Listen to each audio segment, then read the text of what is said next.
नमस्कार दोस्तों, आज मैं आपको सुनाऊंगा महिला, भगवान और पुजारी जी। एक पुजारी और महिला की बहुत ही सुंदर कहानी। एक महिला रोज मंदिर जाती थी। एक दिन उस महिला ने पुजारी से कहा कि पुजारी जी, अब मैं मंदिर में पूजा करने नहीं आया करूंगी। तभी पुजारी जी ने पूछा, क्यों बेटी, ऐसा क्यों बोल रही हो?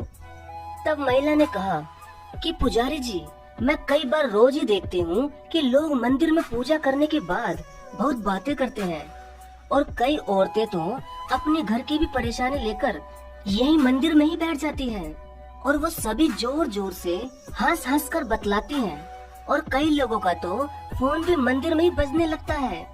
और पुजारी जी, इन सभी लोगों की वजह से मुझे पूजा करने में और ईश्वर का नाम लेने में बहुत ही परेशानी होती है, इसलिए अब कल से मैं मंदिर नहीं आऊंगी। तभी महिला की बात सुनकर पुजारी जी कुछ देर चुप रहे, फिर बोले कि बेटी ठीक है, मगर क्या तुम अपना आखिरी फैसला लेने से पहले मेरे कहने से एक काम कर सकती हो?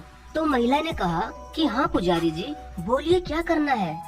तब पुजारी जी ने कहा कि बेटी ऐसा करो, वहाँ से एक बड़ा कटोरा लो और उसमें पूरा भरकर पानी लेकर आओ और इस कटोरे को अपने हाथ में पकड़कर इस मंदिर की 2 बार परिक्रमा लगाओ। मगर ध्यान रहे बेटी, इस कटोरे से एक बूंद पानी भी गिरना नहीं चाहिए। तभी उस महिला ने कहा कि हाँ पुजारी जी, मैं ये कर सकती हूँ। फिर थोड़ी देर में उस महिला ने उस पानी से भरे हुए कटोरे को संभालते हुए उस मंदिर की 2 परिक्रमा लगा ली, मगर उसने कटोरे में से एक बूंद पानी भी नहीं गिरने दिया, क्योंकि उस महिला का सारा ध्यान उस पानी से भरे कटोरे पर था। तभी फिर उस पुजारी ने उस महिला से 3 सवाल पूछे कि बताओ बेटी, क्या मंदिर की परिक्रमा लगाते समय तुमने किसी औरत को बात करते सुना, या कुछ महिलाओं को गपशप करते देखा, या फिर किसी का फोन बजते हुए तुमने देखा क्या?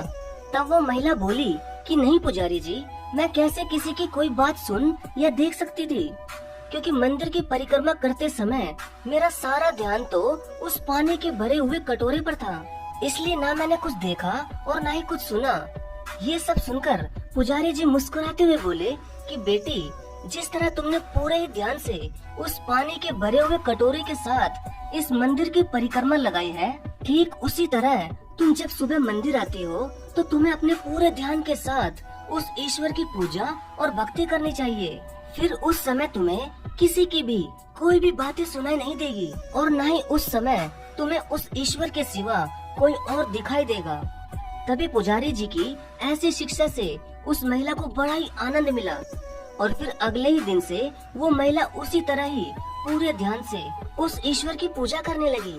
वाकई में दोस्तों, अगर हम पूरे मन और पूरे ध्यान के साथ पूजा करें तो फिर ना तो हमें किसी की कोई गपशप सुनाई देगी और ना ही उस समय हमें कोई दिखाई देगा। और हाँ दोस्तों, आप पूजा और भक्ति ही नहीं बल्कि कुछ भी काम पूरे मन और पूरे ध्यान के साथ करेंगे तो आपका वो काम बहुत अच्छा हो जाएगा। धन्यवाद।